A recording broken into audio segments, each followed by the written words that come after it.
welcome. This is the August 20th, 2025 Retail Committee meeting. Take roll. Chair Rectal. Here. Councilmember Lithcott-Hames. Here. Councilmember Burt. For the record, 3 are present. First item is public comment. This is for anything on the purview of this committee that is not on the agenda. Do we have any hands or? No, we have no request to speak. Okay. Then we'll move to action items. Kylie, are you going to introduce this or who's? Sure. We've got our Assistant Director, Cara North, who is going to present the next item. Okay. Hi, Chair. My name is Cara North. I'm the Assistant Director of Public Works. Just to remind all of you, we were here in June. We talked about 2 of our ordinances that we're proposing today. And we're here to share the other 2. It's a 4-package deal.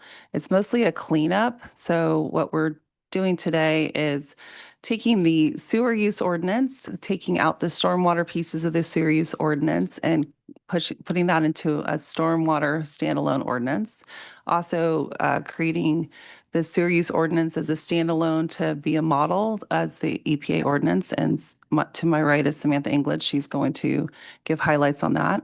We're also creating a fats, oils, and grease standalone ordinance that we also talked about at length earlier in June. And then also we're creating a hauled waste ordinance. So there'll be 4 ordinances. So we will be discussing those today.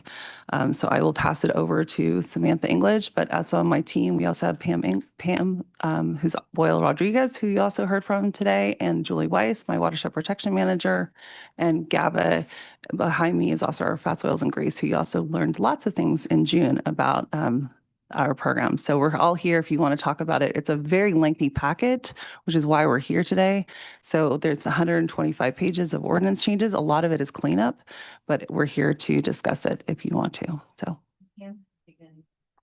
About last time, and then segue. Thank you, Julie, for reminding me of that. Thank you.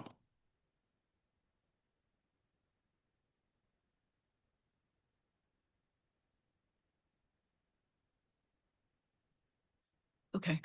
Hi, everyone. So before we get started, I just want to go over what we're going to be requesting today. We would like to request that the Retail Committee review and recommend that the City Council adopt all these different ordinances. So as Karen mentioned, we're going from 1 to 4 ordinances. 2 will be new and 2 will be updated. So we are I won't go over this list, but you can see that we're asking for the Retail Committee to recommend that Council adopt these 4 ordinances and also 2 resolutions adopting regulations, implementing both the stormwater and fog ordinance, and then lastly, amending and restating the penalty schedule because we are adding the fees for violations of 3 new ordinances. Could you go to the next slide, please?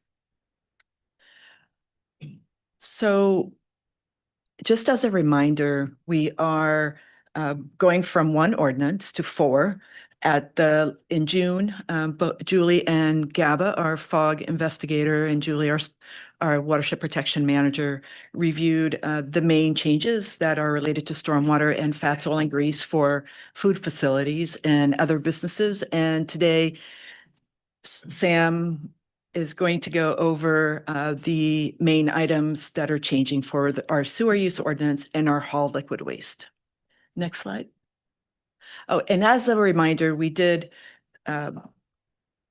extend our comment period until July 15th after that June meeting, and we did not receive any additional comments.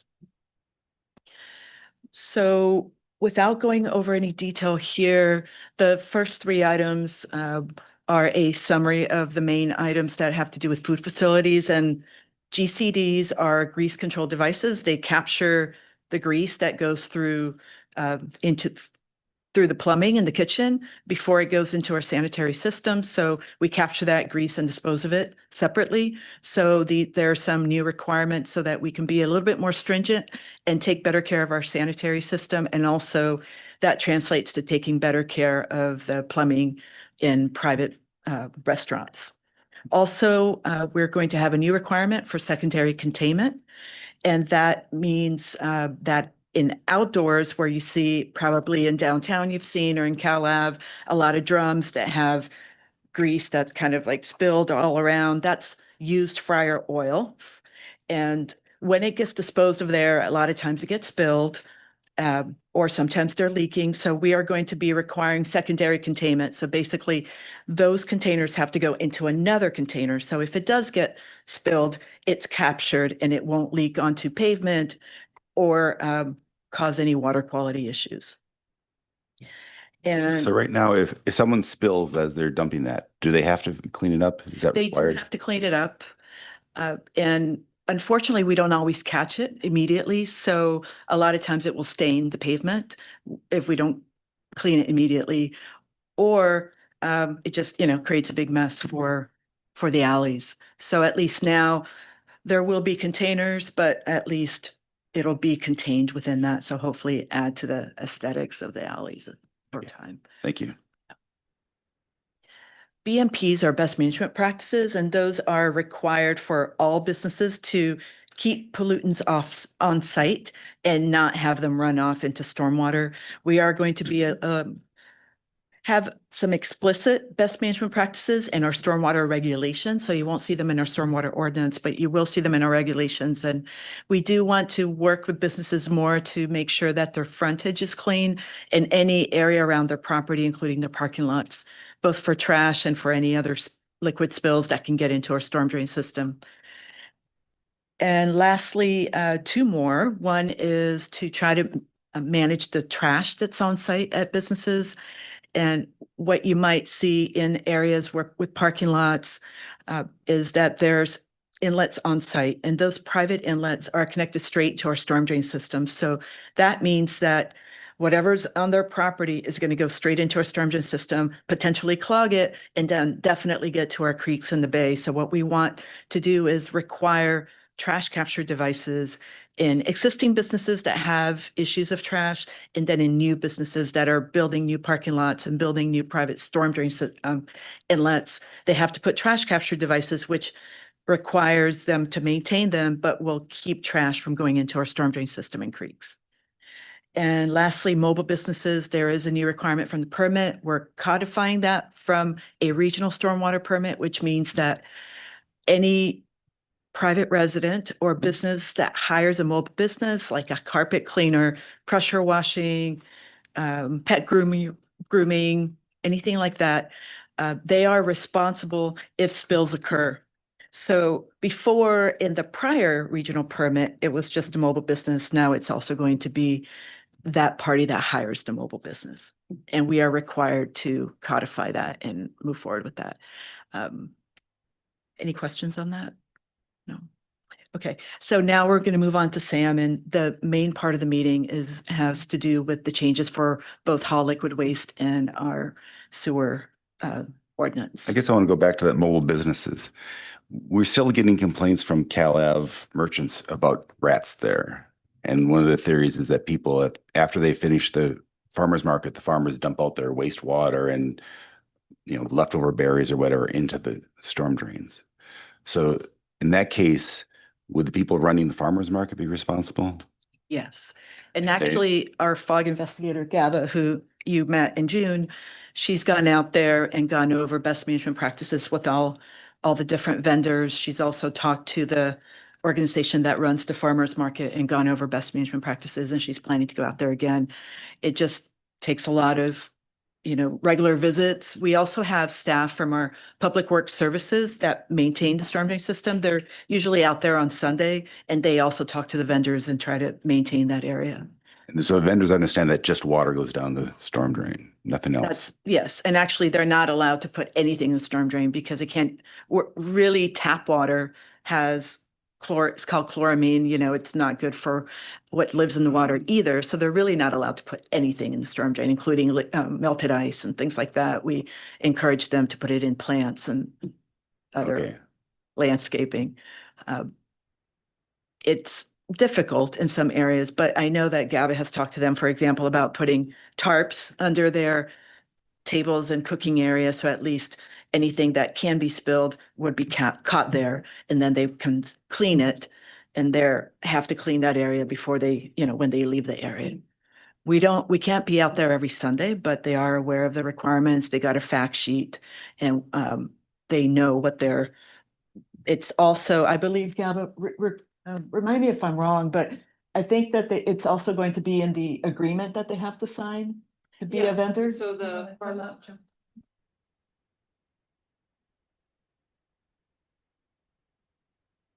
the farmer market vendor, I can't recall the name of it right now, but they have an agreement that all of the businesses sign.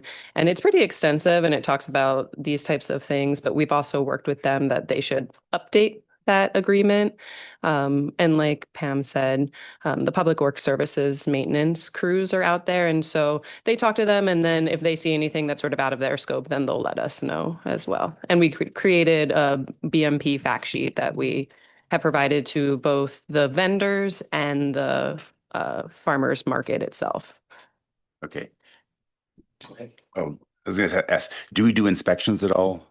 Have we confirmed whether there's food waste in those sewers? Yeah, so the Public Works Services, they manage the maintenance of all of the storm drains. So they inspect the storm drains themselves and will report back if they find things and clean it. And then when I go out periodically and talk to, it's not necessarily an inspection. I don't think we would label it as an inspection, but I look at their setup and remind them of BMPs, give them pointers, and if necessary, if we have to write them a warning letter or something like that, we would. So just to follow up on that topic, so it sounds good that have a kind of a strong program to give them BMPs and encourage things, but do we really know whether we're still seeing problems with bad practices, even though you've really been pushing the BMPs? And then related to that, the new aspect of requiring the business that hires the mobile business. In this case, I assume that would be the vendor that manages the farmer's market, right? So do we have a deliberate plan to go from recommending BMPs to really holding them accountable for the performance of all those different vendors? Because this rodent problem on Cal Ave is significant, and they do seem to predominantly reside in the storm drains. So I just want to have a better understanding of both those aspects of, one, how do we address the rodents other than these upstream prevention areas? And then second, how do we make sure that we hold the farmers market accountable for performance? So in terms of holding accountable, we have an enforcement response plan in our group. And so we would probably follow the steps for that, which would, like I said, involve inspections, education first, to both the vendor and the farmers market themselves. And then if we're not seeing any progress with that, then we would step up the enforcement plan to notices of violations and then hopefully not get to the citation level, but if necessary, we would. Am I missing anything with that?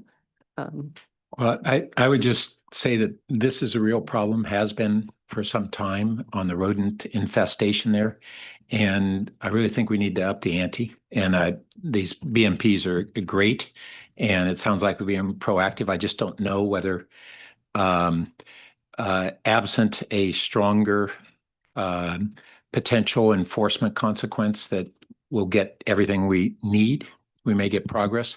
And then the other thing that I've heard, and I don't know if it's still the circumstance, is that trash bins for the farmers market on the weekends were overflowed, and the rodents were thriving on that. So we'll take notes of all this because this is not really in the ordinance revision. We appreciate all the comments. Obviously, my team handles some of this stuff. Public Works can take a lot of these notes. We really appreciate all the feedback. But this isn't, obviously, we're trying to handle certain things that are ordinance related. Obviously, our team is very proactive. As you can see, they want to, of course, fix a lot of the things that are happening out there. And we do very when there's issues, as you guys know, we're out there trying to fix them. So, but can we just keep on going on for the ordinance revisions? Can I just ask one quick question? Sure. I was trying to envision how the farmer's market individual vendors would handle a spill, since they aren't allowed to wash any of it down the drain. If there's a liquid spill or some kind of mucky solid spill, how practically are they you said they could put a tarp down and presumably use some water or liquids to clean, but then they're supposed to transport. How do they take a wet problem and remove it from Cal Ave without it spilling into our storm drain? Yeah, I guess if you want, so like you said with the tarps, that's in the fact sheet as well. It has to cover like beyond their actual stall, I guess we could call it. And then they have to have a spill kit on hand as well. So that will include like absorbent materials. So hopefully any spill will hit that tarp, and then they'll then administer that spill kit that has absorbent materials. And that can be various things. It can even just be some old rags, or maybe it's absorbent material made for the actual liquid that is spilled, kitty litter, so on. And then they have to wrap it up in that tarp and roll it up. And just quickly as we move on in Karen and her team's presentation, I just want to know, I don't think we're talking a lot about the farmer's market. That's something that occurs just once during the week. There are many people that are out on that street eating, drinking. And so I know there's a concentration, and I think that's what we are talking about, but I do want to make sure folks understand. I think this is a broader topic than just one particular event or vendor. Okay, thank you. That's a good note. Okay, sorry. Next slide, please. All right, so now we're going to head into some details regarding the proposed changes to the two other ordinances that we haven't brought to you yet. So like Pam said earlier, back in June, we brought details about our proposed changes to the fog and stormwater ordinances, and now we're going to bring to you some details regarding our proposed changes to the hauled liquid waste and the sewer use ordinance, respectively. So hauled liquid waste is essentially wastewater that is pumped out of a septic tank or a portable toilet. After it gets pumped out, it then gets trucked over to our wastewater treatment plant, where it is then discharged and treated along with the rest of the wastewater for the city. We have currently about 22 permitted haulers of septic waste, both within the city of Palo Alto as well as the larger service area for the regional wastewater treatment plant. So this would really only affect a facility if you have a septic tank on site or a portable toilet on site. Then when you hire someone to service those facilities, that hauler would then need to be permitted with the city of Palo Alto in order to actually discharge it down at the wastewater treatment plant. So the overall goals of the proposed changes to the hauled liquid waste ordinance fall into three main categories.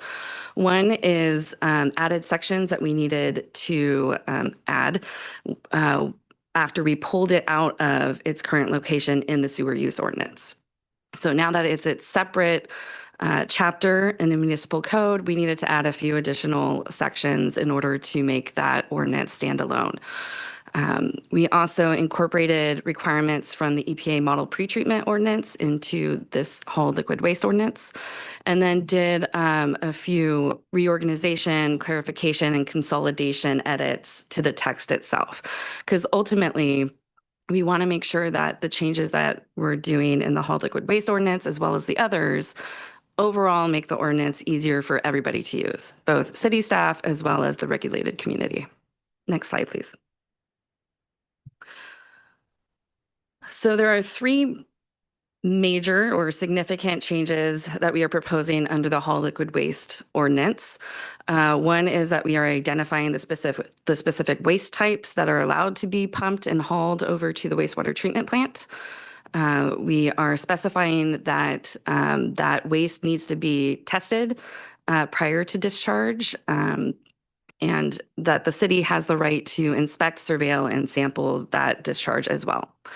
We've also added a section where the city is allowed to require a report from that hauler based on that discharge if we deem it necessary. And that when and if the city decides to move towards electronic reporting, we have that written into the ordinance and ready to go if we move forward with that. These three changes really are just codifying what we're already implementing through the program and through the permits that we issue. But adding it to the ordinance ensures that it's consistent and that it's clear to our regulators how we are running that hauled liquid waste program. Next slide, please. So now we're going to switch gears and talk about the sewer use ordinance. The sewer use ordinance is currently chapter 1609 in the municipal code. It's the big ordinance that we are actually pulling out information from to create these other ultimately 4 chapters in the municipal code. The sewer use ordinance covers non-domestic wastewater discharges to the regional plant. So this is processed wastewater from commercial and industrial facilities. This is not your gray water or your toilet water from your residential home. So this covers facilities such as research and development labs, metal finishers, semiconductor manufacturers, basically any facility that has a non-domestic or what we call process wastewater stream that goes into our sanitary sewer. The proposed changes, or let me back up. The overall goal of the sewer use ordinance is to protect public health, protect the environment, and ultimately protect the wastewater treatment plant infrastructure that we have. Industrial or process wastewater tends to be heavier in contaminants that can pose a risk to all of those areas in our lives. So with that in mind, the proposed changes to the sewer use ordinance fall into 4 main goals. One is to incorporate requirements and recommendations from a recent state water board audit of the city's pretreatment program.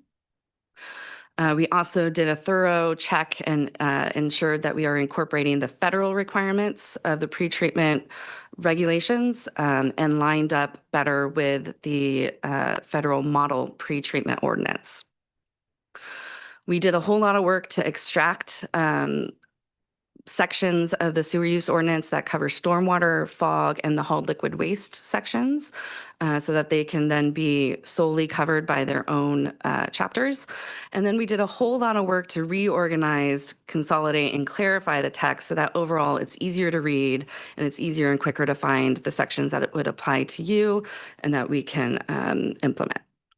Next slide, please.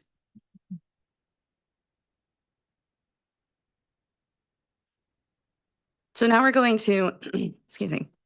Now we're going to dive into a little bit of the details, but I am going to keep it pretty high flyover.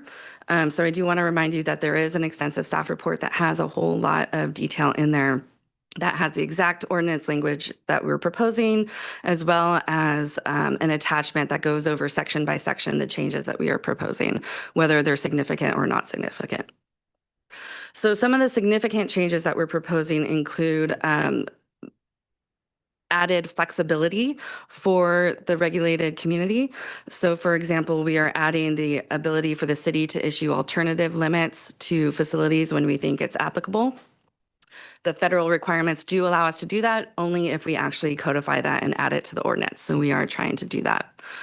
We did a whole lot of work to consolidate limits and add them into one section so that you don't have to search through hundreds of pages to find the limits that apply to your discharge.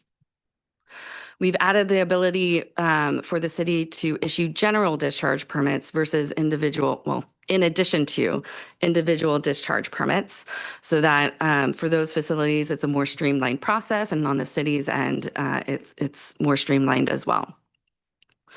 We've changed. Can you describe what a general discharge permit is? Yeah, so a general discharge permit would be when you have a category of facilities, say auto shops with car washing. They're all pretty similar, and they all would have the same permit conditions. So we would generate one permit and then issue like coverage documents that would say this facility now falls under this general permit. Here's your proof of that, and then point everybody to that general permit versus each individual facility having their own separate permit that then gets issued. Um, we are proposing that we change the application procedure, that applications be submitted 90 days prior to discharge versus 60, so that the city has adequate time to review those applications and issue permits. And then we've added provisions that allow the city, sorry, hold on.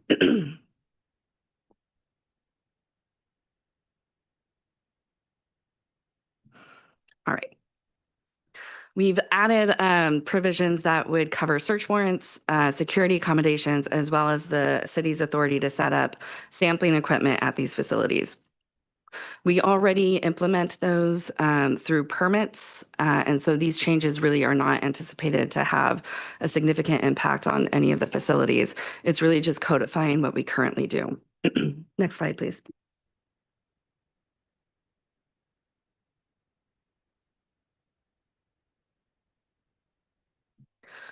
And then a few more. So we've added provisions where any needed O&M and facility changes in order to meet the sewer use ordinance requirements are the responsibility of the facility. We made that very clear in permits, and now we are just codifying that in the sewer use ordinance. We are required to add a slug discharge plan when applicable per the federal regulations. And then we've added provisions. Yes. Sorry. What is a slug control plan? Can you talk about that? Yes, good question. So slugs in this, sorry, hold on.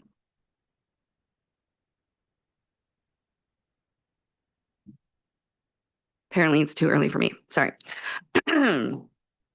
So slugs in this sense are like discrete discharges of highly concentrated processed water that could cause a bad effect downstream.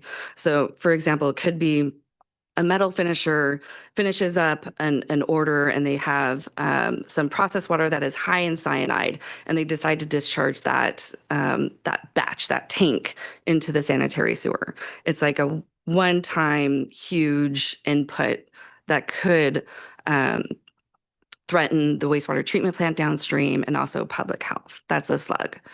But it's a legal concentration or legal? No. So it's a very, you can't define a slug necessarily because different contaminants, different pollutants have different levels that they become threatening at. Okay. And so a slug control plan is very specific to a facility where they look at the pollutants that are in their discharge and which ones are the most threatening, the most risky, the most toxic.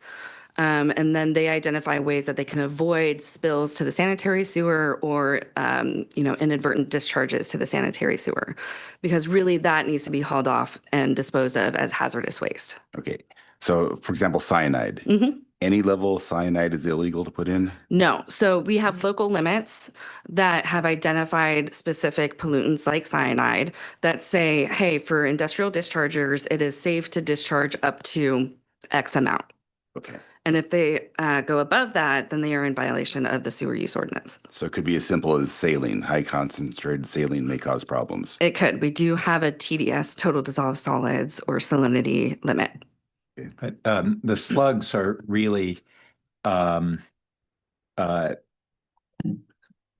we have a contaminant that has a normally low level of permitted discharge, very low, and this would be a violation that would be exceptionally threatening to the treatment plant. Okay. Thank you. Yes, great questions. But where does that stuff then go? If so, and something is deemed to be above the limit, it has to go somewhere. So what is the ultimate destination for the most problematic things? It gets hauled off and disposed of as hazardous waste. And then, so depending on why it's toxic, the pollutant that is making it toxic will depend on how it's then disposed as hazardous waste. It could be incinerated, it could be, consolidated, it could be treated with a different process that we don't have at the wastewater treatment plant. And how far away typically are those hazardous waste facilities? Are they in our county or? They tend to be like out of state? I'm not sure about that one. No, It's a good and question. most of this is, if it's a normal facility, it would be treated on site. Mm-hmm. They have processes to treat it. It's their legal obligation under federal, state, and local law to either treat it on site or have it hauled. But if they're generating it routinely, in most of the circumstances, it's going to be treated on site. But there are these times where we have a slug that is somebody inadvertently or occasionally deliberately will discharge a dangerous concentration. Yeah. But, and then when they're offsite, it's a combination of whether it goes to a hazardous waste landfill or to offsite recycling. And it depends on the material. Okay. And then lastly, we've replaced, or we're proposing to replace the 5-day reporting requirement of any process changes to a 30-day advance notice of changes that could significantly impact their process discharges. We feel it's more important that we get a heads up that something is changing in a process that could impact the wastewater treatment plant downstream versus notifying us 5 days later when it's a little too late for us to do something to avoid significant impacts downstream. Next slide, please. Okay, so that was a very quick high flyover, and I definitely recognize that that it is that. But I do want to remind you, there is an extensive staff report with resources available if you do want more information offline, and I am here to answer questions if you have them.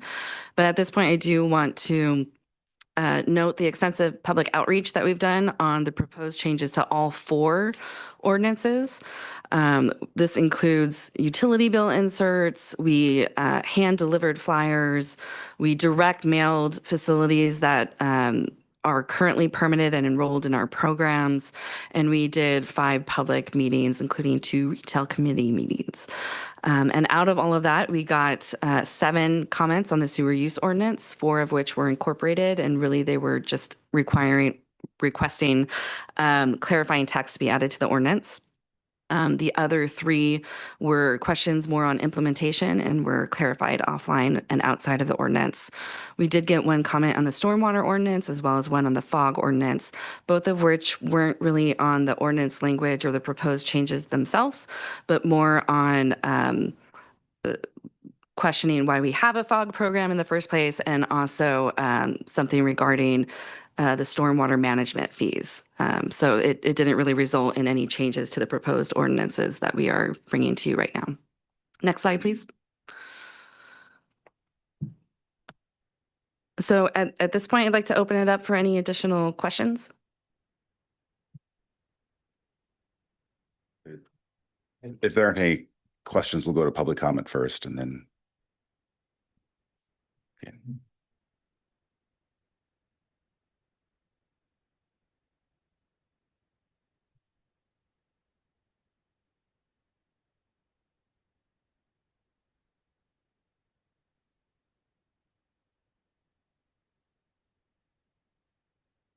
Our first speaker will be John S. John, you should now be able to unmute yourself and provide your comment.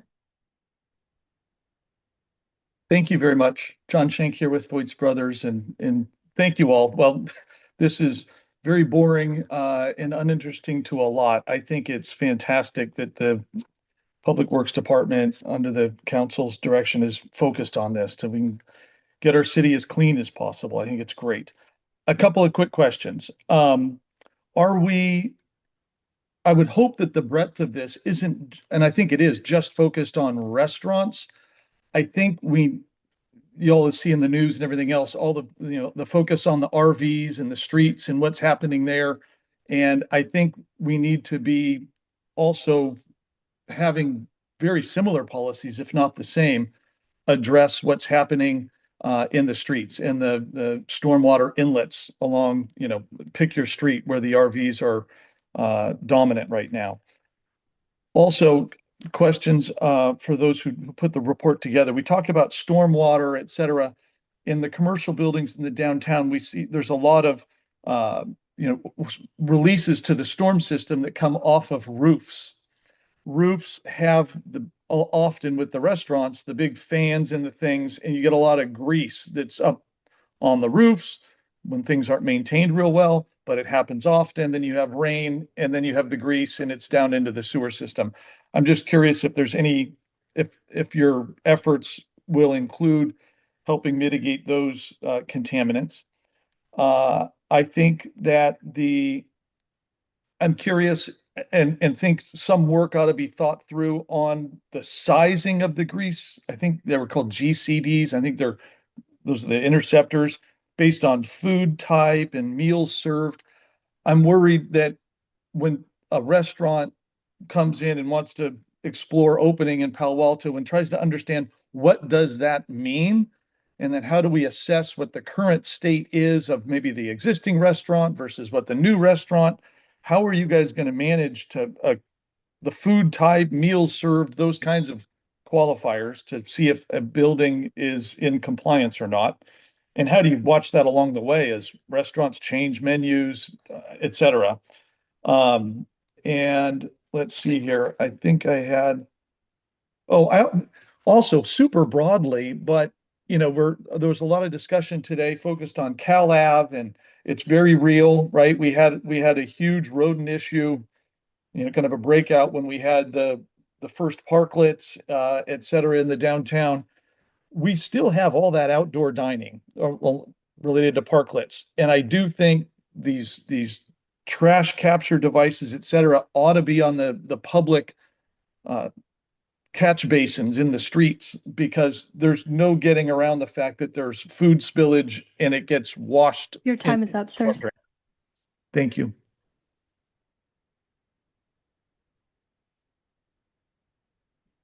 Our next speaker is Alex G.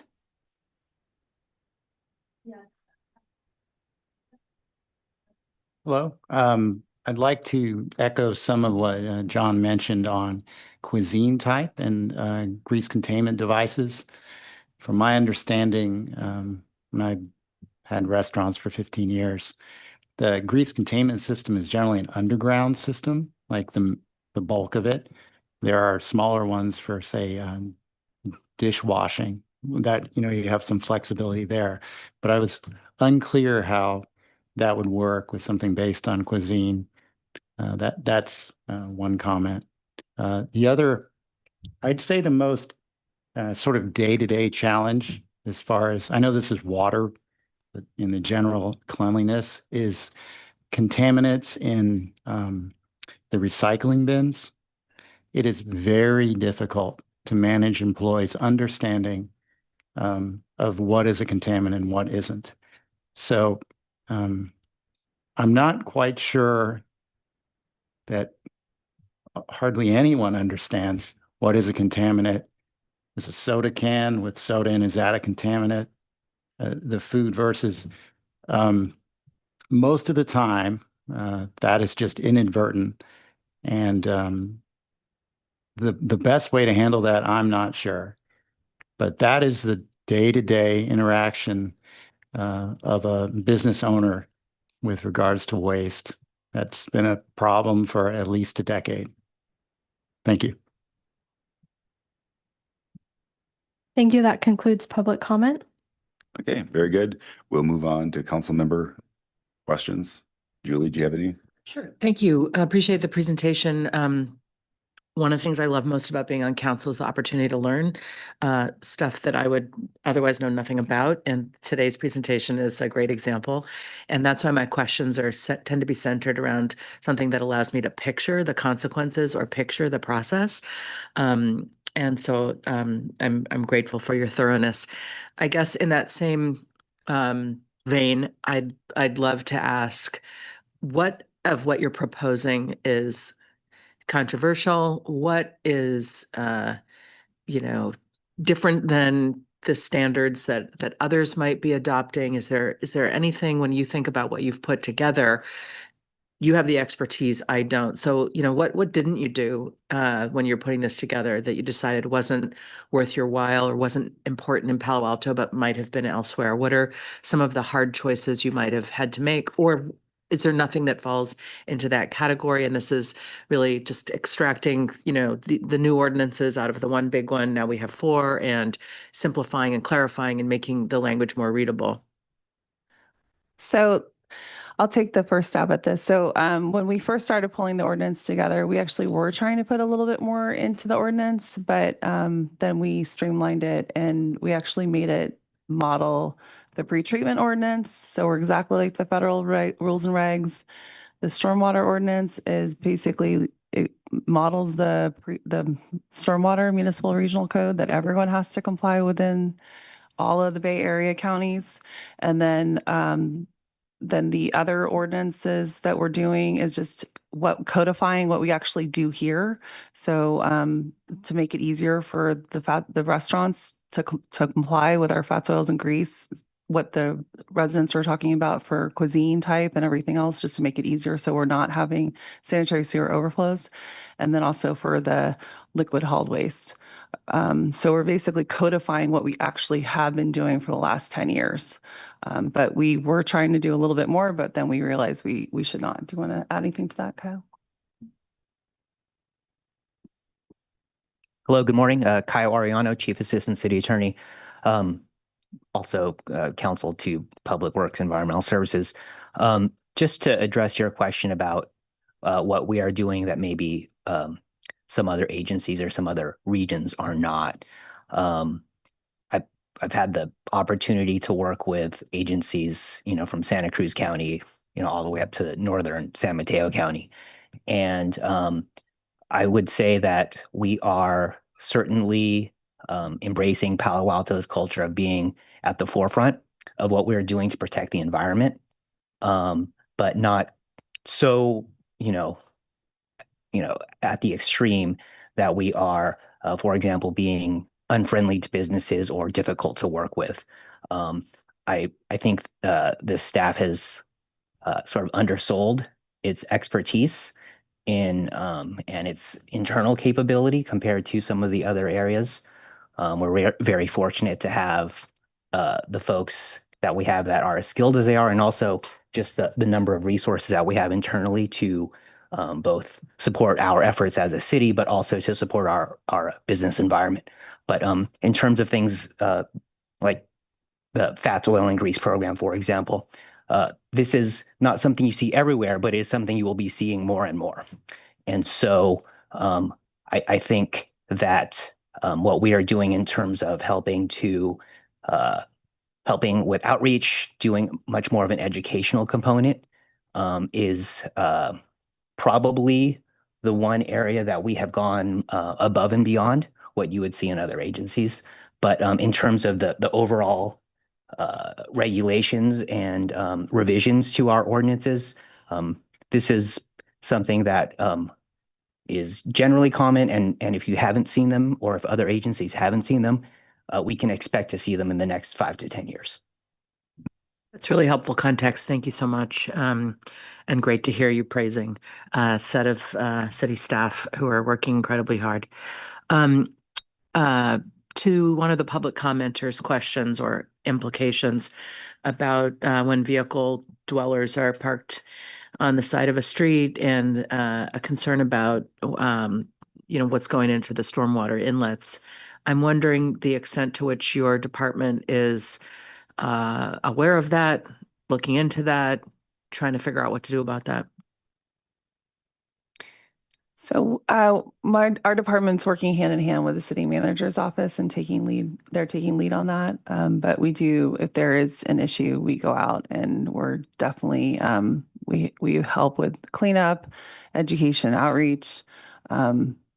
So we're doing the best we can, but not with the enforcement at this point in time.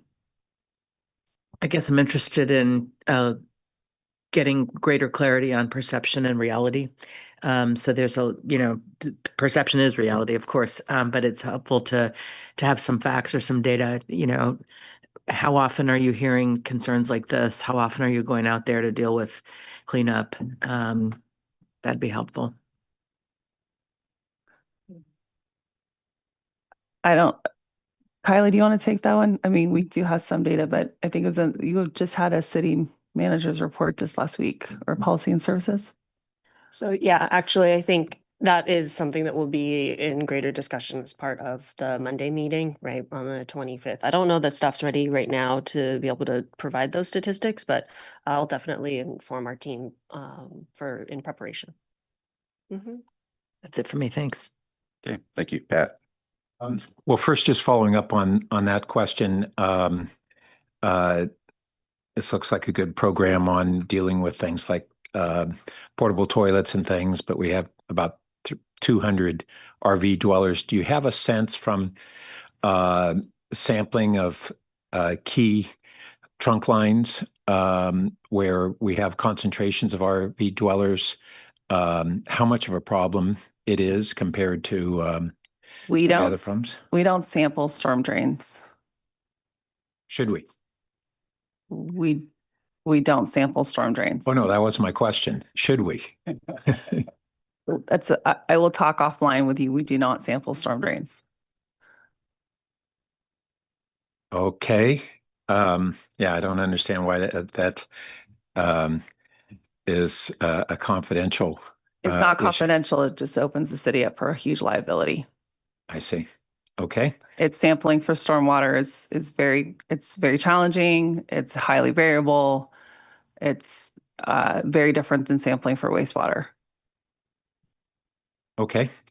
And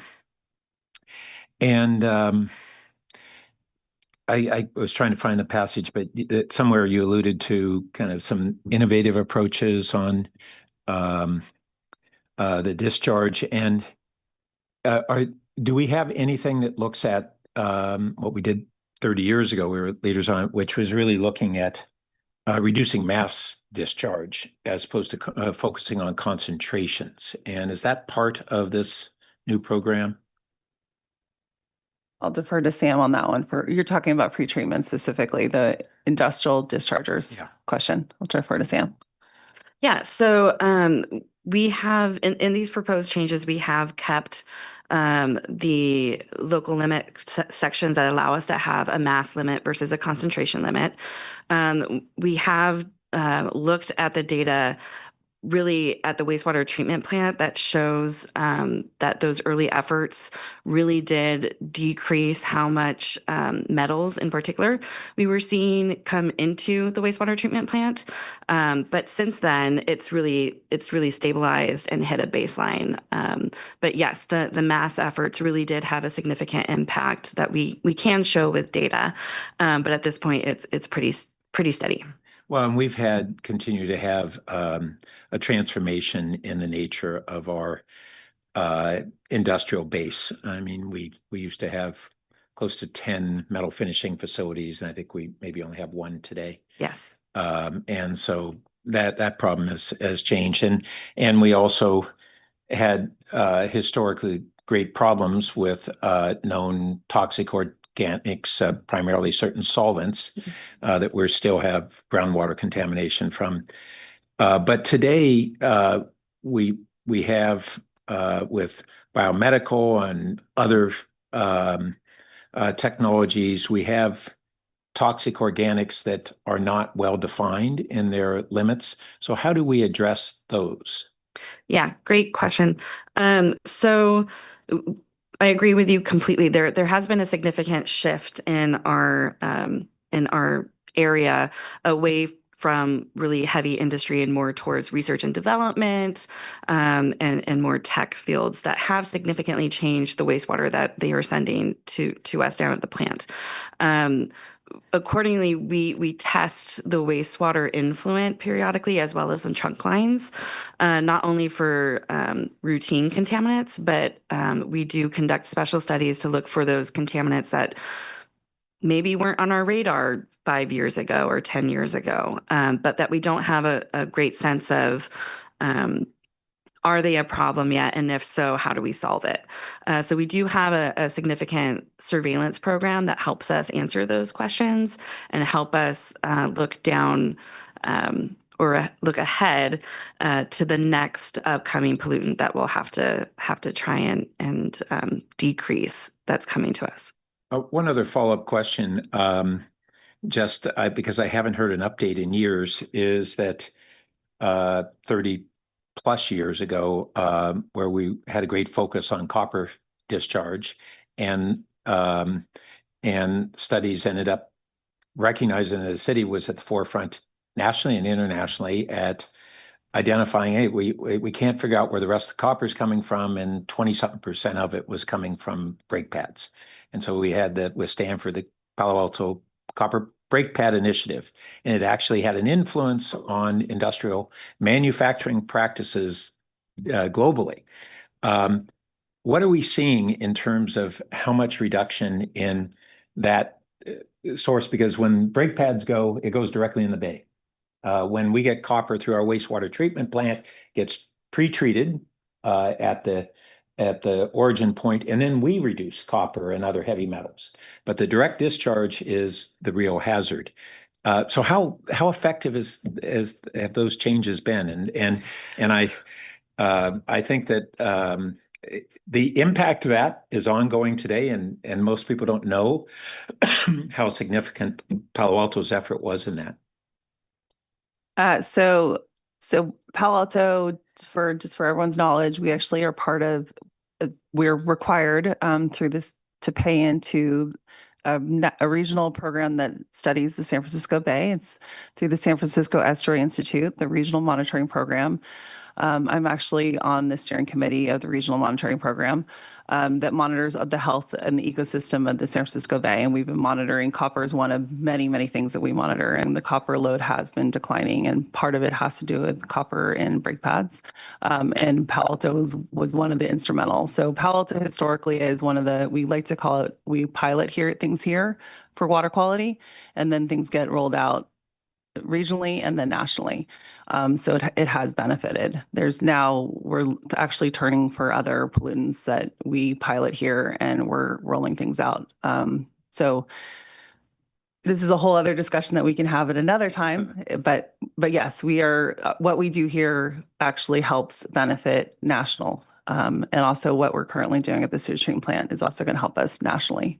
So it's very cool. I'll just say, I think the community would take pride in it. And I realize that we probably have in recent years been under promoting some of those innovations. So we might want to follow up on, because a lot of, as you say, community focus and values, and but I think most residents don't know where we're on the forefront and have been.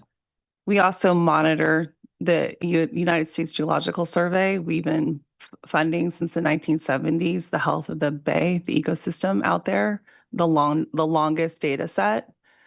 And Palo Alto helps fund that, just for your knowledge too. So we've been monitoring the health out there in the ecosystem. And what used to be basically things that would only live in the mud, because that's the only way it could, the microbe community, now it's a thriving community partially because the copper reductions and heavy metal loads have dropped significantly.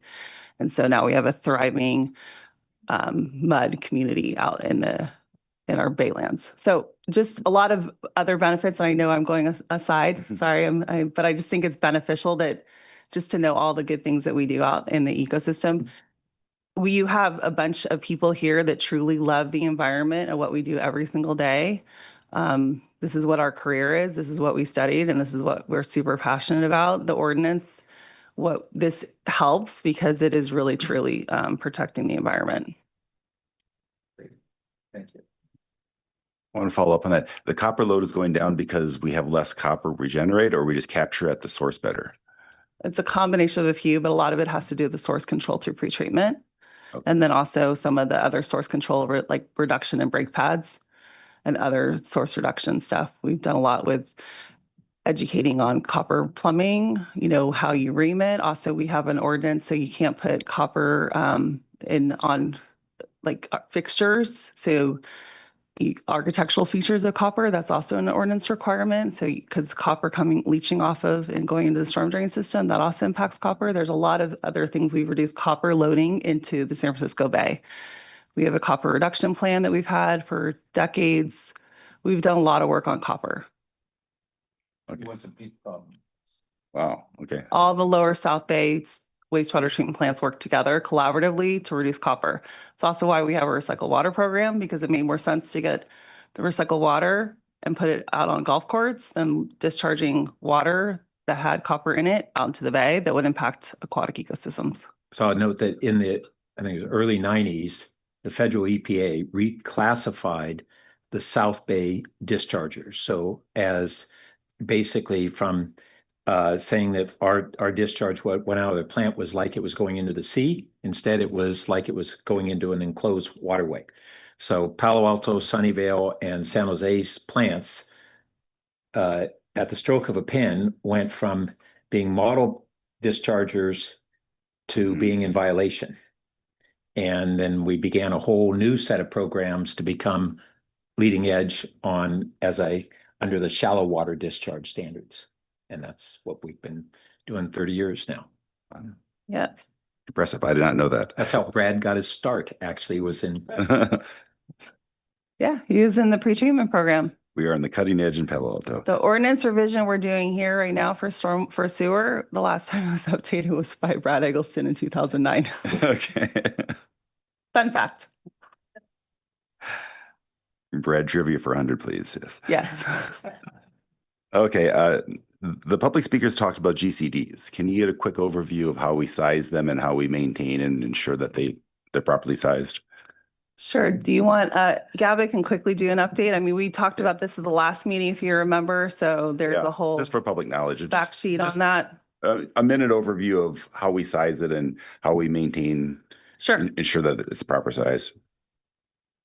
Yeah, so we talked about it a little bit at the last meeting, but that's one of the updates is that it used to just be sized on flow rate per the California Plumbing Code. And so we keep that still as part of the sizing, but now we require that the cuisine type, like the speaker had mentioned, also is taken into account. We have like a table, there's a whole mathematical process that we go through. Not very difficult, but a little multiplication. And then the number of meals served, and that gives you both your flow rate and your FOG, fat, oil, and grease output. And then you size the GCD based off of that. And then if things change, you may require an upgrade or you may just require them to service it more frequently. Typically, we'll always go the servicing more frequently route and see if that will solve the problem.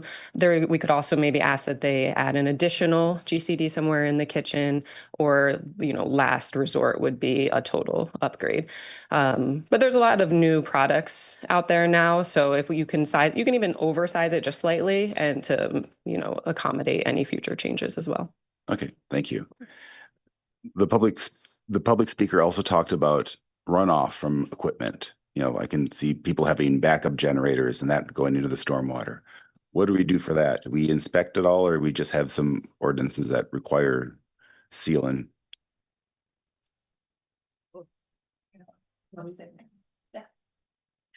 So the new FOG ordinance also has a new requirement for, it's called containment systems, rooftop grease containment systems. So we are also requiring that, the exhaust that comes from the kitchens are connected to systems that could collect grease, and then they have to have a company come and maintain it. So generally, it would be the same company that maintains the actual exhaust. They go in there in the kitchen and they have to clean all the grease that gets caught up in the exhaust. They have to go to the roof also and clean that. Also, fire is involved because it is obviously a flammable material. So they are also involved if it catches on fire or if there's some kind of danger that they might think is up there. They go up there and inspect it as well. Okay. And the challenge is the actual inspections because we might not always have roof access. And I just wanted to add to Pam's point, we already implement this, so the regulation or the ordinance will just be codifying it. And we capture a lot of that through plan review and through inspections and through the fire department. Okay, and we had the issue with a cooling system for a computer system leaking, that we require that to have a containment tub or something. And that's an existing ordinance. Well, there are some requirements through other ordinances that aren't related to stormwater, like hazardous materials, containment through the fire department, and they enforce that. And yes, they would have to have secondary containment. Okay, thank you. Mhm. The staff report talks about pools. Is that just backyard pools? Yeah, backyard pools as well as like community pools or basically any pool. And there's a limit of 20,000 gallons. Is that like a typical backyard pool would be 20,000 gallons? So the proposed ordinance is seeking to clarify and basically an exemption for residential pools that could then discharge safely to their own clean out without reaching out to us and getting a permit. So the 20,000 gallons is an estimate of a typical residential pool size. Anything that is that size or less that is discharged to their own clean out, not during rainy weather, can be discharged safely without a permit. Anything above that, or if it's discharged into a city manhole, would require a permit from us to make sure that we have capacity in the sanitary sewer to adequately accept that discharge. Okay, and that they talk about exceptional waste permit. That's Correct. So if I'm going to have, and so the backyard pool, that's no problem to our system. We can handle that. It doesn't, the concentration of chlorine isn't too high. It's going into the sanitary sewer, so we'll accept the chlorine. It's less of a concern for our treatment plant than it is for the stormwater system where there is no treatment before it hits an aquatic ecosystem, basically. Yeah. And so the only thing that the exceptional permit just makes sure that we have capacity. That's really the big problem. Correct. Okay, that's it. Are there any follow-ups? Just on that topic, so do we have, is our treatment processes, is it fully and readily treat chlorine? No Yes. problem? Okay, because I was, in the US, we don't use UV treatment for removal of destruction of contaminants in pool water, and it's done more in Europe, and it's healthier for pool users and for discharge. And I just wonder whether that might be something that we want to in the future promote more. So I'll leave it at that. I had one more follow-up on hauled waste and RVs. Is it possible for somebody in an RV to have their sewage pumped out in the city of Palo Alto? How does that work? Yes. So they would just have to call one of the several haulers that are active within the city of Palo Alto and arrange for them to come out to their RV and pump out their toilet and their tank. And then that hauler would drive that waste over to the wastewater treatment plant and discharge it for treatment. And is there any kind of regulatory, the hauler can't work with you unless you have a permit or you've registered a something with somebody? No, so the regulations apply to the haulers, and then the haulers as a company can decide whether, they feel like the situation is unsafe or have any other restrictions on who they would accept as a customer. But in terms of regulations, it really covers, the fact that the haulers can't pump out industrial waste, and that they have to track the waste and where it's ultimately discharged to. And those regulations are both from the city as well as the county because of this whole concern that perhaps they may try and pump out hazardous waste and pass it off for domestic. But in terms of the customer and the RV user, the regulations are not affecting them. And do we think that haulers do have domestic customers? As Yes. opposed to, they do? Yes. Okay. The majority of their customer base are residential septic tanks or somebody who's doing a construction project, remodeling their house, and they have a porta potty, as well as larger construction projects that have porta potties on site. And how would somebody find the phone numbers for the haulers? So they can Google septic haulers, and also on the city's website, we have a section for businesses that discusses septic haulers and hauled liquid waste, and they can go there as well. Thanks very much. Okay, if that's all the questions, then we'll move on to the action. The staff has given us a recommendation. Do we get a motion for that?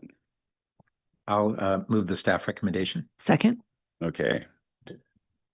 Take vote. All in favor? Aye. Aye. Okay, 3-0 passed. Thank you very much. It's been a lot of work, Thank a lot of you. tedious work, but we appreciate it.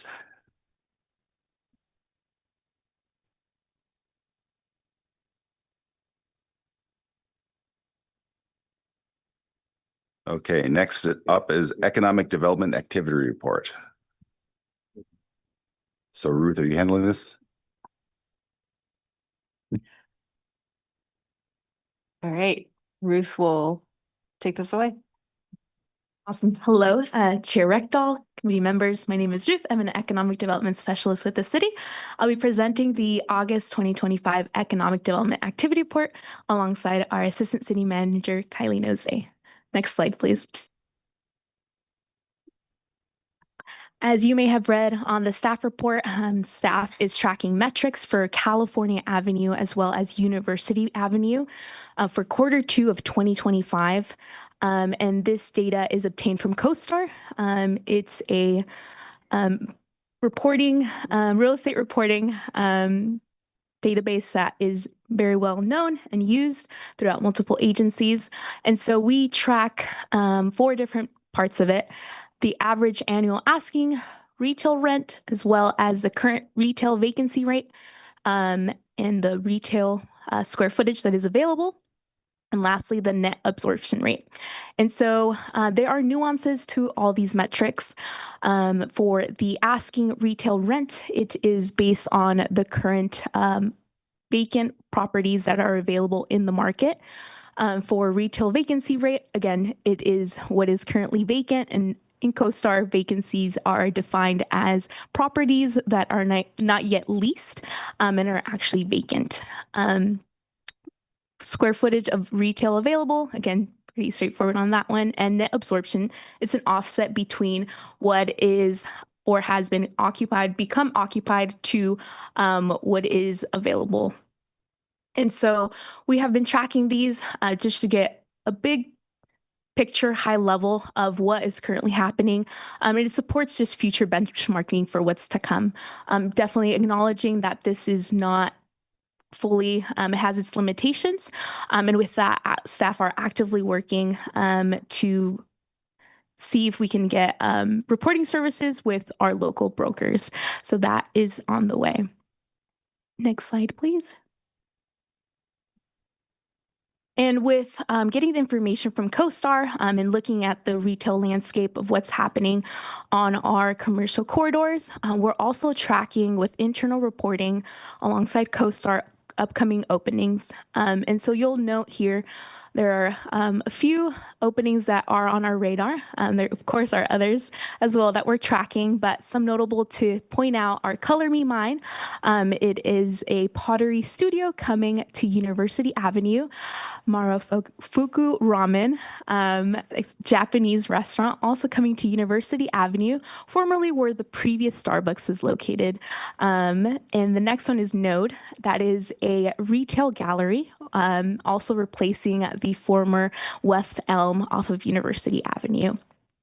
And through on-the-ground insights, we've been able to track also, I might be butchering this one, Hauser and Worth, and that's another gallery coming down the street from us. And lastly, also known as Mini Cat Town, which is a business that we're actively working with and hoping for an expected opening date of Saturday, August 23rd. So staff has been actively working with that permitting and just being proactive. And so through these reportings, we're able to catch businesses that are coming in through the permitting process beforehand and actively reaching out to as many business owners as we're able to. Some expected departures that we've been made aware of is Good Vibrations off of Ramona, closed as of July, and an upcoming closing happening, Chico's off of University Avenue as of next week, August 28th. Next slide, please. And we'll be jumping into our Q2 updates for economic development, our objectives, and I'll pass this to Kylie Nose, our Assistant City Manager, to provide more insight. Sure. Thanks, Ruth. For the committee's and the public's awareness, we issued our typical quarterly report on the council priority objectives. So that was as part of an information item in the council's August 18th packet. One thing that report doesn't talk about, but we should talk about here, and we can go through these bullets in a little bit greater detail. We'll probably return to this slide after the presentation is over, is we are going through a transition in staffing in economic development for the city manager's office. So the economic development coordinator position that used to partner with Ruth to navigate these priorities and help continue them and push forward on the council objectives will no longer be doing this role. And so the city's actually going to go out and recruit for that position. So we will have a gap, essentially. We've had a gap and we'll continue to have a gap. And so with that, you'll see, as we kind of talk through these next bullet points, a reprioritization of where our resources we're focusing and areas where we may see some modified timelines. So just a quick kind of flyover on where things are at on Cal Avenue. Hopefully you saw, and I think Councilmember Liu noted it, the orange barriers are gone. So thank you to everybody for moving those through. We also went through our very first non-orange barrier weekend with our farmers market, navigating how to move vehicles in and out with the bollard systems and the like. So still working on that operationally and adjusting the traffic signage to a more permanent form. On the dining outdoor activation front on this, we're continuing to work based on the council's guidance from June to revise those guidelines. And so I think we'll find a happy medium with some indoor outdoor almost like guidelines. And we're going to work with businesses and bring that back to the retail committee for further review. Ramona Avenue, and maybe we'll spend some time on that this morning, is another area where this committee had provided some additional guidance on desired reviews for those guidelines, and staff taking all of those considerations really brought forward a timeline that would significantly extend our ability to make those improvements. So I think originally when we talked to you in June, we talked about doing some interim things, street, not only the bollards, or at least dealing with the street barriers, but also repaving and the like. And so I think we heard and listened to the strong feedback that the businesses had one, wanted a different timeline, and two, considered different guidelines for the actual development. And in the interim, I think this is one of those projects that we will perhaps focus more on individual permits that businesses may request in the intermediate of not having as much staffing to forward the longer term goals. On University Avenue, we are continuing down the process of looking at alternative designs for the streetscape. And so we expect that we'll be able to look at those alternative designs, looking at financial feasibility this calendar year. The retail ordinance updates, super, I know, interested for some folks in the community. These are the things like retail-like zoning ordinances. And so we expect those to be brought forward to the PTC for their review this calendar year. And the last one, and probably most important in this era and time of transition that this office is going through, we're really focusing, as Ruth had alluded to, on facilitating business openings.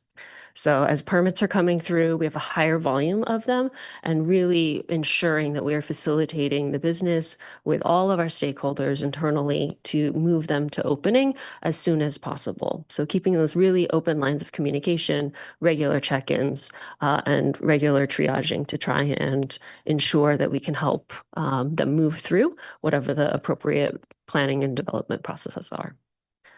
So it's just kind of a high-level overview of where we're at. I'll turn it back to Ruth to go over some interesting events upcoming. Thank you, Kylie. Upcoming events and activations that I want to make sure that they're on your radar. Third Thursday is this Thursday, happening on California Avenue, closed portion at 6 p.m. Our next activation on California Avenue is the Cornhole Tournament that is led by our Community Services Department, as well as the California Cornhole Association, happening on Friday from 3 to 7 p.m. Next is our Palo Alto Festival of Arts that's led by the Palo Alto Chamber of Commerce, partnered with the city on August 23rd and 24th from 10 a.m. to 6 p.m. And that will be in downtown University. Lastly, this is couple months ahead of time, but want to make sure that you guys are aware as our next retail committee will be getting close to it. But the Code Art Festival happening October 16th through the 25th of 2025. And so we're partnering with businesses and see how we can get them activated for that event as we want to make sure there's patrons coming in their doors and visiting their businesses. And so currently working with staff internally on next steps and what that looks like. So yeah, that's currently upcoming events and activations coming to our commercial course. So I'll turn it back to Chair Rectal. Okay, thank you. Any questions? Yeah, I've got a couple. Thanks so much for the enthusiastic presentation. You're clearly loving that you're doing this, Ruth. It shows and it's very inspiring. Curious if we know as to why Good Vibrations and Chico's are closing. Both have multiple locations, so why have they chosen to leave Palo Alto? Great question. So yeah, after connecting with both businesses, the consensus was half of them was negotiating the rent for one business, and the other one was the landlord just hoping to take back the space from the business. So that's pretty straightforward what I received and what I got from them. Okay, thanks. So do we believe that they're going to reopen elsewhere? Not from my understanding. When I spoke to a representative, it was just kind of what they had. No thought of expanding or any type of other relocation. And then the notion of focusing on facilitating business openings. And you said you're seeing a larger volume of permits coming through and really making a concerted effort to facilitate them moving to an opening as soon as possible. So it makes me wonder, okay, so what are we doing today?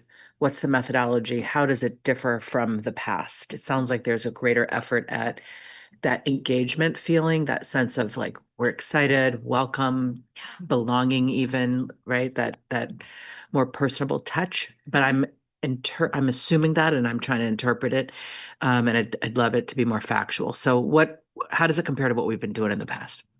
Yeah, I can't speak to before my time, but when I came on board, we were brainstorming on how to get them right before the permitting process. And what does that look like, right? So we knew that they were going through the process, they were starting the process. So we thought of the use and occupancy report. And so we started looking at that and then we're like, well, could we get them even before those use and occupancy permits are issued?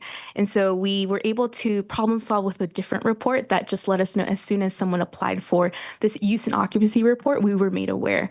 And so through those reports, I've been able to just filter out exactly the businesses that, hey, this is new to the city, and how can I be proactive in reaching out? So through those reports, I've been able to just compile a list of opening businesses that are tracking new, and me just looking for their business owner, and normally get in contact with their contractor first, as they're the ones in the application. But through them, I'm able to get connected with the business owner and make that connection, welcome them to the city, and let them know that this is a priority for council, and it's something that we're hoping to help them navigate through. That's great. Yeah. So as you can see, Ruth is an awesome welcomer. And so she will, as she referenced, really reach out and try and welcome folks. I say the back end of this is ensuring that internally, Ruth has the support from, frankly, the broad swath of folks that engage with business openings. And so she is that primary point of contact. So I will say, if any of you get approached by businesses and don't know who to send them to, please send them to Ruth. And Ruth will then help basically feed it to staff, and we will then triage on our end. So it isn't just that friendly face, but then it's helping her be and help the businesses, frankly, move through that city process. So whether it's working with our building team on, hey, where are we at? And making sure there's no lags, right? Sometimes there can just simply be a miscommunication of, oh, I just need you to schedule an inspection. Making sure that we have Ruth as that common touch point with the business so that we are consistently and regularly ensuring there's, pieces are moving forward. Or if they're, and that all of the stakeholders, shall I say, are on the same page of what that path forward can look like, so that we aren't kind of getting hung up of our own. Yeah, if I could add to that as well. Ruth alluded to this, but one of the common missing links we have been seeing is, quite frankly, between the contractor that our teams are dealing with and the business itself. And so Ruth's interface is helping ensure that we're having a direct contact. She's not the sole point of contact, but certainly provides a consistent and readily available contact so that we can ensure that while our teams are, again, typically dealing with either contractor, architect, part of the construction team, that that communication is also getting back to the owner of the business or the property owner, as the case may be. This is all really exciting. I think in this committee, we've talked about how challenging it is to change the public perception of what it's like to do business here, what it's like to be a new business here, what it's like to go through the permitting process and so on. And we've put a number of changes in place with streamlining this and that, but we know it takes time for the public, particularly those who've been here and have old perceptions, for them to learn about the changes and trust that they're real. And so the perception of great changes that we've made can really lag. So we have to be proactive about, showing people that we've changed. And I literally mean when I opened my remarks, I praised you for your delivery and then Kylie did. It's clear that you have a delight around this, and more power to you. It makes me wonder, what is your job title? It's administrative assistant, but economic development specialist. Okay. Because what I'm hearing is business advocate. And it's reminding me of a position that's, very different. In San Jose, ADUs are. There's a day, at least there was some years ago, in San Jose where you could go, like, I need to get an ADU done. It was Tuesdays, you go, you meet with the ADU czar, you have this sense that someone wants to facilitate my doing this thing. And having learned about that, and there's a buzz and there's an energy about it. And I'm sort of feeling that with regard to you and this greater intentionality around engaging new businesses. So I just want to give you that feedback, all of you really, on it does feel like, we know change has been coming. And how long have you been in this role? About a year. Yeah. So it's keep going. Is my feedback. And I just, I trust that this work will people will when people are treated well and they feel there's an advocate and they think the process was made more smooth because you gave a darn, that's the kind of thing that will travel word of mouth and will help us change up that old out of date reputation a little bit more quickly. So thank you. So I just like to support Julie's comments, and I think it's a good thought that the job title and what's on your card. I think it would support your function if that job title reflected something along the lines of what Julie was talking about, and even though I'm somebody who does not adhere to the blanket statement that perception is reality, facts are, but perception certainly is very important, and that's what we're trying. Part of what we're trying to change. Kylie, you had I didn't quite follow. You had talked about the intention of with the restructuring in the economic development office, a different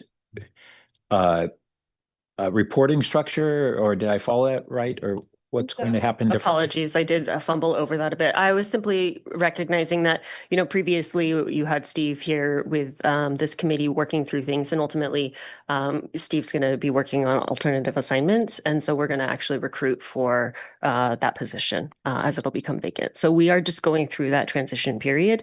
And so we will be pulling and going out, frankly, to the market to try and attract and retain a new economic development manager, coordinator. I mentioned the other day to the city manager the third time I relocated built a new manufacturing facility, our business broker said, you really need to look hard at San Carlos. because the city manager there has really deliberately set up an economic development office and an economic development manager. And in the end, what it was from the outset that senior position really acted as kind of an ombudsman on behalf of the business. And what was the most valuable was from day one, all of the different department representatives of fire, public works, building, planning were brought into one room, and the economic development manager says, what are all the requirements these guys are going to need to meet? How can we give them everything up front? And it didn't change any of the requirements, but it was so valuable. And it actually was instrumental in us deciding to locate a large facility in that city. So just reiterating kind of that theme.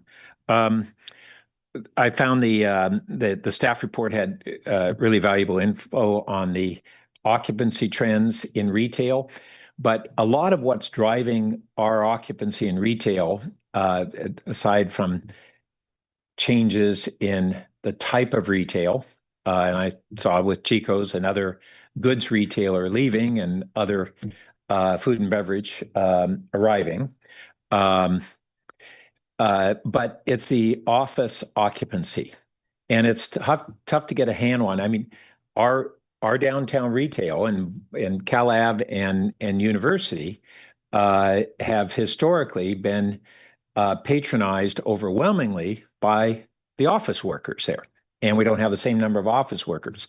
It's hard to get a handle on it because we still have a lot of leases that are being paid and are vacant occupancies, or that we have hybrid work where the company's still there, but they have people there half as often.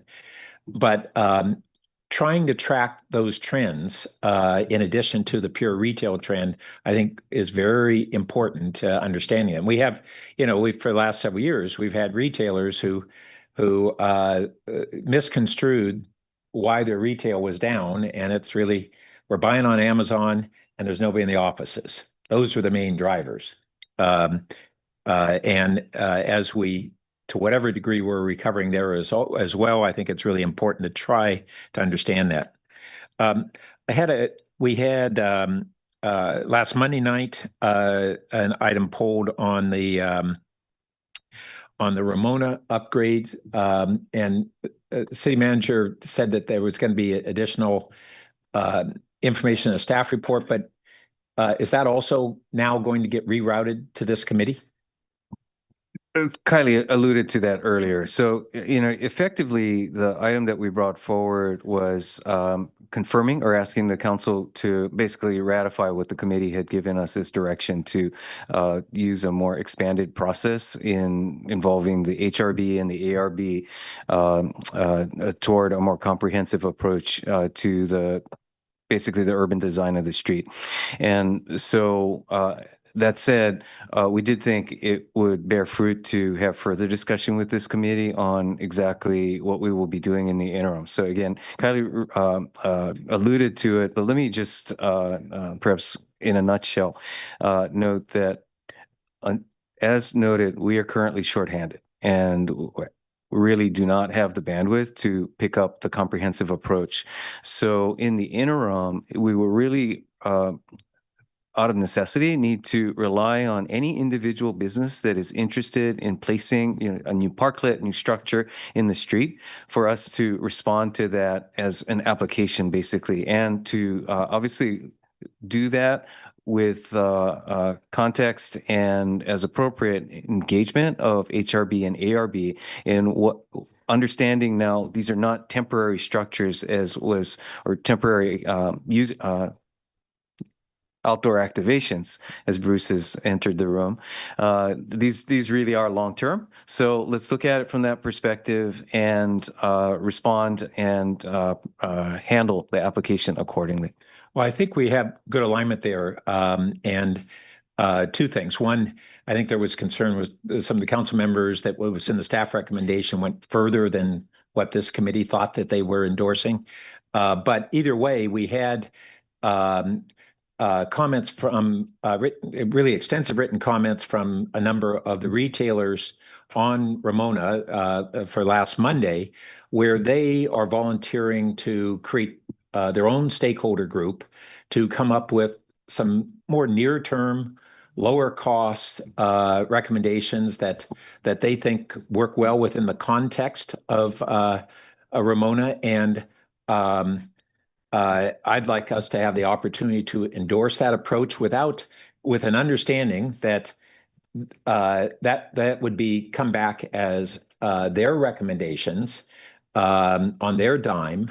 And presumably it would be effective to have that if they have a stakeholder group, have an occasional check-in with staff to make sure that they're not going sideways on anything, but to let them come forward with recommendations and see whether the staff and the council wants to largely endorse them. Happy to discuss that further. I am not aware of communication that was received, so perhaps I think it was in the Council email. Yeah. Interesting. Okay, well, we can follow up on that. Yes, please. Yeah. I monitor that religiously, as Yeah, you somehow may know. it slipped. I mean, it came in the last day or so before the meeting. On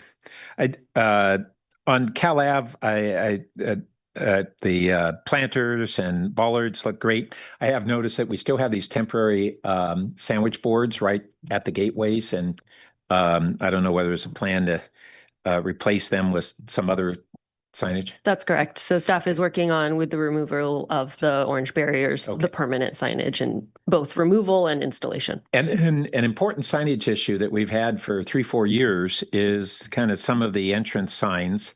We have the one on Page Mill that is been dilapidated and literally held together by baling wire for a long while. Is there any update on that sign replacement? Sure. So we do have designs now, and I need to frankly work with our public works team on what can and can't be fabricated in-house versus if we need to go elsewhere. On the more permanent solution, the signs are now next step would be to go to ARB. To have like the more permanent monument signs that you're talking about, to go to ARB to move through that sign design review. Well, I just really encourage expediting that. This is something that from the time that we had the street closures, the signage replacement, my understanding, was in the works before COVID, and then it became even more important. And here we are approaching 2026, and we don't have anything. So I really want to convey a sense of immediacy. And then one of the things on the then on the Cal Ave parklets, the council had wanted to come back with revisions. First, I want to ask about where does that stand, and because we have a winter coming on, and then I just wanted to share one other kind of development in response to what has been a problem with parklets throughout, and that is we say we want to be able to have them operate throughout the year. That's been one of the objectives we've had, but heating is a problem. And gas heating is unhealthy, expensive, has certain fire risks, and it goes into then the whole issues of how much enclosure we can have and everything. I brought up 2 years ago, I think it was a recommendation that we provide just a fact sheet on best practices for restaurants so that they're not all reinventing the wheel on the values of low wattage radiant heating, because it does, in most cases, will not require them to have panel upgrades, which is a huge expense.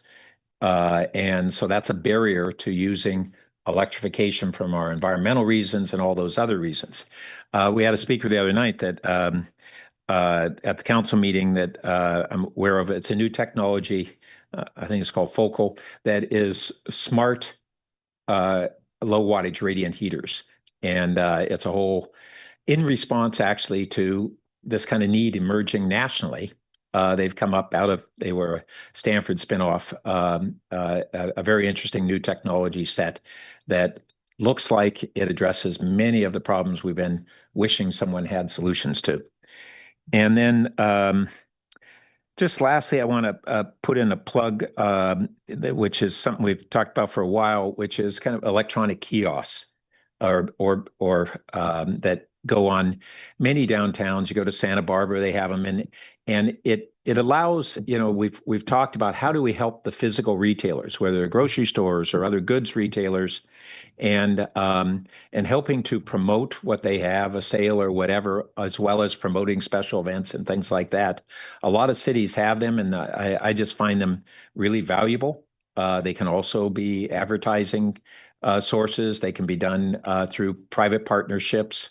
But whatever is our solution, I'd really encourage us to look at that as a pretty high value item. So thanks. Do you want to follow up on that, or? I do. Go Is ahead. that all right? Yeah, please do. Thank you. Just to follow up on what Pat said about the signs, when he referred to, I agree with the desire to expedite. I appreciate the context that we're short-staffed. Are we talking about the signs that those beautiful signs that Bruce brought forward? We had a set of concepts, art signs would arc across Cal Ave, be sort of kiosk signs on Cal Ave. Is that what we're talking about? Not that grand, but yes. I think the current design would be a monument sign, so not an arc. But it would be, there's currently an older sign at the entrance of Cal Ave and ECR. And so that's the updating, replacing that is really what we're talking about. And the design of what would go there. As well as the Oregon Expressway sign. So those two signs, I believe, are the immediate next step and to do that I believe we're budgeted for, but we need to confirm. And again, there's the practical dimensions of actually getting fabrication and finalizing the design, and that's what we're working on handing off to Public Works. So what do we call then the next set of signs? I'm staring at Bruce right now because, he's the one that made that presentation. They were quite compelling. There were like 3 options. It felt like we came to a decision or a recommendation. Yeah, I think we need to speak to where that is in the work plan as well as budgetarily. Bruce, are you capable?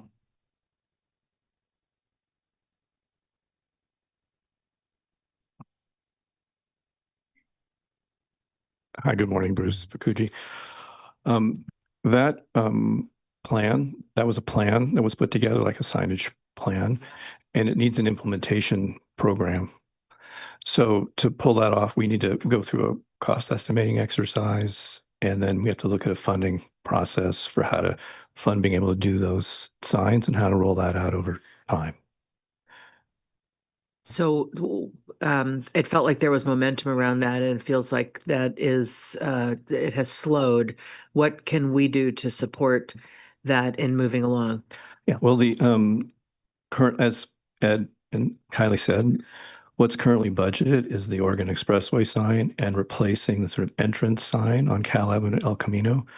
And they've been designed completely consistent with that signage program. Well, that's what I was getting at. And they're beautiful signs. Okay. So they're going to look great. And it's funded. So we're just pulling the steps together to get that implemented. Okay. If I were to speak to the broader program, part of the context for that is and has been the necessity of engaging the businesses in a level of self-governance. And so, for example, we had included as part of the concept directory signs. And quite frankly, the city's not well positioned to keep directory signs accurate. Yes. So that really is the domain of what ideally would be a business association or some way in which they would collectively see that in their interest to keep on going. And that factors into the broader sort of question of the reimagined street, the adapted street, and how all the pieces will come together. So I think that's the signage is one element of that broader discussion and ultimately joint decision. And can I just add one more thing? You know, one other area we haven't really had a chance to talk about this, but we looked at banner signs also. And so that's something that could be done on the existing light fixtures that are there. That would be kind of a low cost thing that could be done in the same branding. So there could be some ways to do something like that that aren't physical improvements that are permanent, but are Also need to be budgeted. but they also, exactly, my point is with they a need to be project budgeted. manager to make it happen. Exactly. Okay, this is a very helpful update. I am probably remembering this because I was super excited about, the direction. As you know, I was in favor of the more saloon concept, but I know that didn't win, it didn't win the day, and that's fine. I accepted that. But there were three things, and I think the business owners had a lot of input. There was that effort to really engage them. And so I worry that an effort to engage them feels as if, toward a decision point on branding for the street, it feels like it's slowing. And I wonder, I would hate for them to perceive that we have somehow spent all of this time and effort trying to really bring a brand to Cal Ave, and we now are sort of walking that a little bit more slowly. Will the effort to recruit Steve's replacement, or not the effort to recruit them, but when the person is hired and onboarded, we presume that this is an aspect of their job description that will be picked up, and we'll sort of see that increased pace. I understand we still have to allocate budget dollars, and yet we went through this whole process to decide whether we wanted a coherent brand, to come up with one that seemed to be the most popular. So there is an implication that we weren't just doing this exercise for fun, like implementation is step two. So what does the future of this project really concretely look like? Sure. And I think that's what City Manager Shikata just alluded to, is the directory signage, I would say, is much more longer term. But the immediate of that monument signage, as well as the signage on El Camino, we are moving towards transitioning that to our public works team to implement. So There was like wayfinding signage, and why am I remembering this banner that would extend out over the top? Well, that was an alternative, All right. which ultimately, again, at El Camino Real, rather than the banner or, the arch over the street, is the monument in the center. That is the concept that we're working on. To your point, or to your question, yes, when we have the next economic development manager, this will be on the plate with the expectation of this being a priority. I would also give you the context, though, that we have, quite frankly, had to spend a lot of time and effort on outdoor dining at council's direction to work with the individual businesses, as that has been their focus. So we are supporting that interest. It does ultimately require the collective discussion with businesses collectively, not just individually, on what are they going to take on things like banners, a banner program, which is not typically, you don't typically just do banners and you're done. To keep it alive, to keep it fresh, to keep it seasonal, there's typically interest in having those replaced on a regular basis. So again, there's a ongoing responsibility that we need to have conversations with the businesses. In our last discussions, again, focus on the outdoor dining. Let's get that resolved, is our immediate priority. Did council vote on a strategy coming out of Bruce's hard work? Did it end here, or did it actually go to council for some kind of recommendation on which strategy to move forward with? It was the signage was presented in February at a study session. So there was no formal council action on that. It was reviewed by the Architectural Review Board, and we received feedback from them also on that. So this has just been being implemented as part of the capital improvements program budget to do those two signs. I'll stop. I understand this is a bigger issue. My last question is on the entertainment zone. I feel like that was something that came forward out of this committee in June. And I'm wondering where we are with that. Sure. In all honesty, we have not worked on it. We've been prioritizing these other areas. We did implement, and the council authorized the ordinance for open containers for third Thursdays. So that is in place, so that as that event continues to occur, that the ordinance is in place. And so we do have on our work plan to do some research on the entertainment zone. But as we are prioritizing, like I said, we're really focusing on the CalAV outdoor dining guidelines and that onboarding of businesses. Is the entertainment zone a lot of work? I mean, other cities have done it. Can we copy what they did? Not to speak for the city attorney, but there was some research they wanted to do in order to identify what a path forward would be. And I don't believe there's a schedule as to, the turnaround for that. Well, this is something the committee was pretty excited about. We really see it as an opportunity to get more people out on Cal Ave. We're trying to bring that street to life. We got all kinds of different things going on, from signage to, potentially housing there, and being able to enjoy alcoholic beverages in the evenings on that street could really bring traffic. And so it really does get to the heart of economic development, just like we're talking yesterday, the three of us are on finance. We were talking about Junior Museum and Zoo and what they can do to really increase revenue. We've got to be looking for those opportunities in the context of all the cuts we have to be making. So whatever we can do if it sounds like it's now with the city attorney's office on, how to make it work. Just want to convey, if my colleagues agree, that we'd really love to see that happen sooner rather than later. Yeah. So, okay, I'll echo that. I think an entertainment zone for Cal Ave is a high priority. And I think, Okay, I'm sorry. I do need to remind us, council has adopted priorities and we are working toward those. If it is the committee's recommendation that we swap out priorities while recognizing, as we've already discussed, we're currently shorthanded and focused on helping businesses open. That is our number one priority. We need to be realistic with you on our ability to take on the fly additional projects unless they are accompanied by reduction in other existing priorities.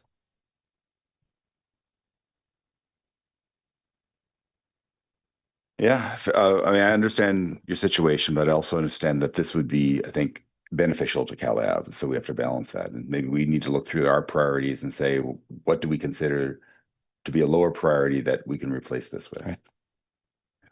Well, and I don't recall on the priority project list, we still have either one or two Cal Ave initiatives, I thought, on there. But have we hit a point where those had kind of gone to a certain point and if were viewed as largely complete or whatever? But I think they're on The CalAV priorities are the street redesign, as well as the signs that we've just discussed, and the outdoor dining activation. So because those were brought forward in June and kicked back, basically, I mean, there's more work to be done. That's the focus now. That's the focus. That remains focus. That remains the focus. Thank you. Okay, and I'll put two more Me Too's. Collaborating with the Ramona people, let them do the heavy lifting and build a consensus. I think there's not only it will potentially save us money, it also will, I think, help ensure that we get something that is compatible with their desires. And I think that would be a good thing to look at. And the second thing is, we need to make sure that we can make it easier. That one of the businesses that had problems opening had they were informed late in the process of new requirements. And if they had known up front, they could have streamlined their application. So getting everyone in the room and saying, these are the requirements that you have to have, that would be a good thing. But also having a contact point, an ombudsperson really, is that not only if they have questions, but if they're having problems, if planning is making them put in a bigger pipe than they think they need, someone that can go to planning and be their advocate and be an ombudsman person, that would be very valuable. And that I've heard that in the past, that people who've done remodels, retailers downtown, had problems with some electric requirement, and they felt that no one was fighting for them. And I think we need that would be very useful to have Ruth or some other person in her position be the advocate. I think that's. And so if I could, to that point, yes, Ruth is our initial point of contact. That said, we don't want to kill her with all the love. And so the reality is that, quite frankly, whether it starts with me and then extends to our entire team, we all want to be advocates for helping all of our customers get to approval, get to opening, as in particular, since we're talking in a business context here. So Ruth is helping us identify those pain points from the customer's perspective, and we all have a responsibility to own the solutions, and that's exactly what we're implementing. Okay. I just want to acknowledge kind of that focus that the city manager is and Kylie have also stated today that I think that's a real positive direction. So thanks. Thank you. Okay. And I have two more things. Kylie, you mentioned that we're seeing increased permit activity. Is that for remodels or for new businesses? Or both? From what I've seen, I think it's primarily new businesses, so what I would call tenant improvements. That doesn't mean to say that we're not also seeing, obviously, adjustments from existing businesses that are perhaps coming back into code compliance or wanting to adjust some of their spaces. Okay, because I looked at that and I saw this list of new permits. I was all excited, and most of them are remodels. So, I would definitely echo that. I think we are seeing an increase in new businesses post-COVID, the strongest we've seen to date. Okay, well, that is very good news. And then finally, one of the public sent a letter, and you mentioned the staff report also. We count vacancies as when there's no lease, as opposed to when there's no people. Is there a way? And one thing you could do is have someone walk up and down University and count the number of empty storefronts.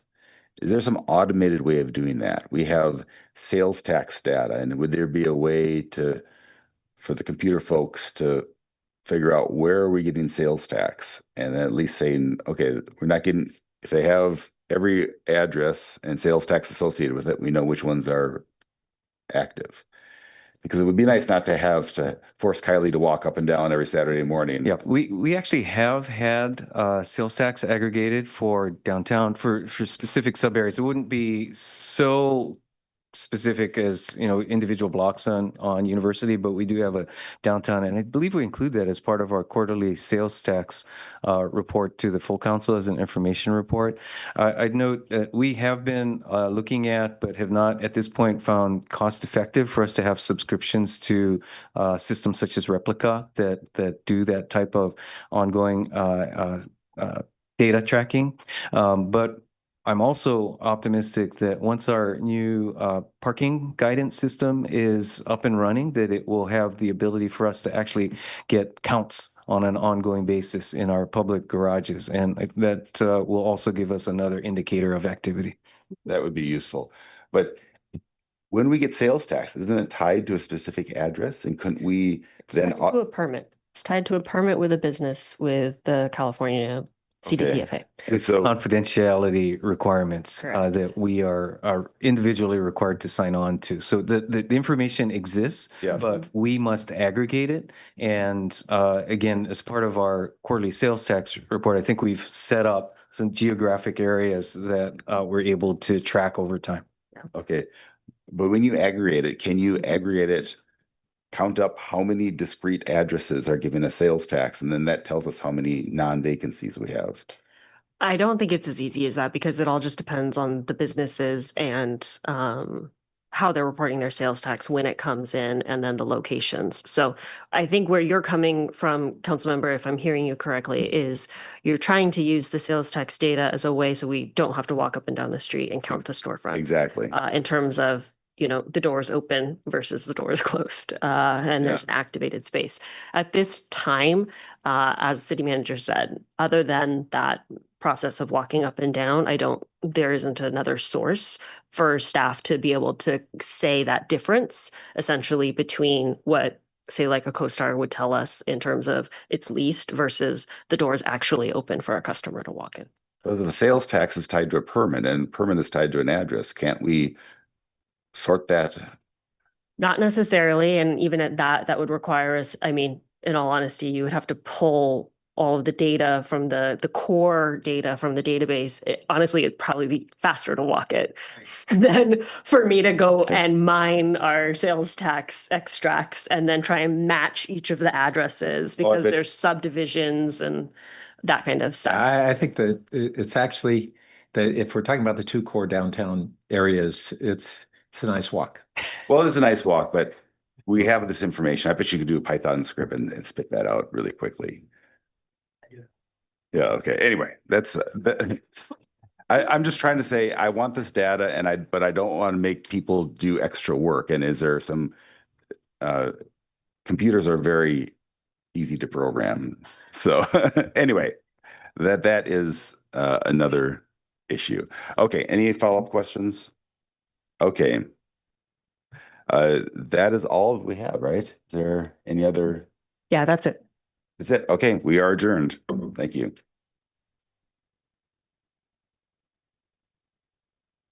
Okay. All right.